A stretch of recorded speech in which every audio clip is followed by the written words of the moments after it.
Hello everyone, welcome back to my channel. Good evening everybody. मैंने trigonometry की class start कर दी थी। ट्रिग्नोमेट्री का आपको बेसिक कॉन्सेप्ट दे दिया था। बेसिक कॉन्सेप्ट दैट मीन्स कि ट्रिग्नोमेट्री होता क्या है और 6 ट्रिग्नोमेट्रिकल रेशियोज के क्या क्या होते हैं और कैसे ऐसे सॉल्व करते हैं। तो अब हम पढ़ेंगे एनसीईआरटी के बुक से 8.1 एक्सरसाइज का पहला क्वेश्चन।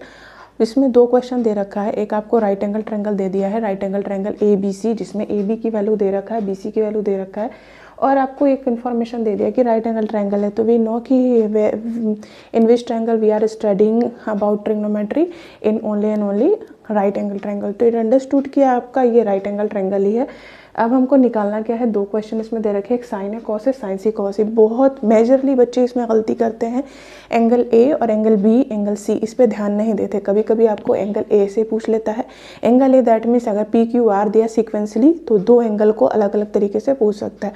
तो होता क्या है, बच्चे साइन ए की वैल्यू वही समझते हैं जो साइन सी की समझते हैं, ठीक है। कॉस ए की वैल्यू वही समझते हैं जो कॉस सी की समझते हैं, but it totally different. How can we solve, how can you understand, let's see here. सबसे पहले हम क्या करेंगे कि जो आपका क्वेश्चन है उसको हम सॉल्व करेंगे। तो आपका पहले राइट एंगल ट्रायंगल बनाएंगे, कौन सा, ABC।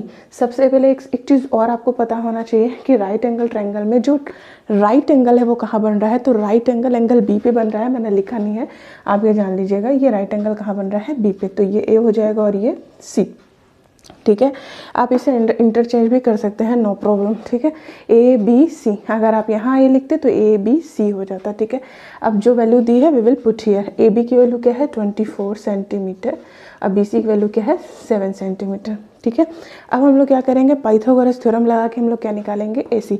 तो पाइथागोरस थ्योरम क्या कहता है बच्चों, AC का स्क्वायर बराबर AB का स्क्वायर प्लस BC का स्क्वायर। वैल्यू पुट करेंगे, AC square is equal to AB की वैल्यू क्या है, 24 का स्क्वायर और प्लस BC की वैल्यू क्या है, 7 का square. That is equal to AC square is equal to क्या हो जाएगा, 24 का स्क्वायर क्या होता है, 576। देख लीजिए, 24 16 1 4 दूनी 8, 4 दूनी 8 16 1 7 का 7 2 2 4 1 5 576, ठीक है, 576।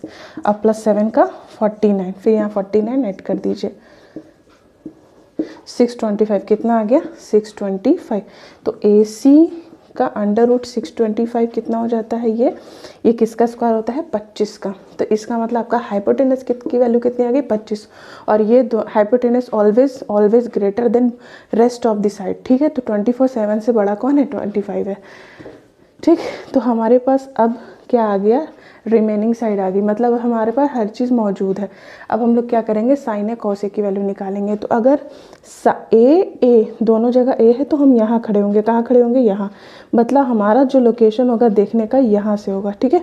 हम यहाँ खड़े होकर एंगल को देखेंगे, जहाँ से आप एंगल को देखते हैं उसके सामने वाला परपेंडिकुलर होता है, ये क्या हो जाएगा आपका परपेंडिकुलर, ठीक। और जिस पे खड़ा होता है वो क्या होता है, वो बेस, मतलब ये आपका क्या है, B की वैल्यू। बचा हुआ हाइपोटेनस, ठीक है। अब क्या करेंगे, अब हमें निकालना किसका, साइन ए की वैल्यू। तो साइन ए का फॉर्मूला क्या होता है, पंडित बद्री प्रसाद हर हर बोले। तो परपेंडिकुलर अपॉन में हाइपोटेनस, तो परपेंडिकुलर क्या बना 7 और हाइपोटेनस कितना है 25, ये आ गया। अब कॉस ए की वैल्यू क्या होगी बच्चों, बेस अपॉन में हाइपोटेनस। तो जहाँ पे खड़े हैं, जिस बेस पे खड़े हैं वही बेस है, क्या होगा 24 और हाइपोटेनस कितना है 25। अब देखिए एंगल ए वाला तो हमने बड़े आराम से निकाल लिया। अब हमें सी के लिए निकालना है। तो यहीं पे अगर खड़े होकर साइन ए कॉस से निकालें, साइन सी कॉस सी निकालेंगे, यही खड़े होके तो आपका यही वैल्यू आ जाएगा, क्योंकि ये एंगल ए की वैल्यू है। अब आपको अपना लोकेशन चेंज करना पड़ेगा। You have to stand here. अब हमें कहाँ खड़ा होना पड़ेगा, यहाँ पे, ठीक है। अब जब यहाँ खड़े होंगे तो मैंने अभी क्या कहा, जहाँ पे खड़े होते हैं, जिस जगह से हम देखना शुरू करते हैं उसके सामने वाला परपेंडिकुलर, मतलब ये अब क्या हो गया, जो बेस था वो क्या बन गया परपेंडिकुलर, और जिस पे खड़े होते हैं वो क्या हो जाता है बेस। मतलब अब जो बेस था वो परपेंडिकुलर हो गया, जो परपेंडिकुलर था वो बेस।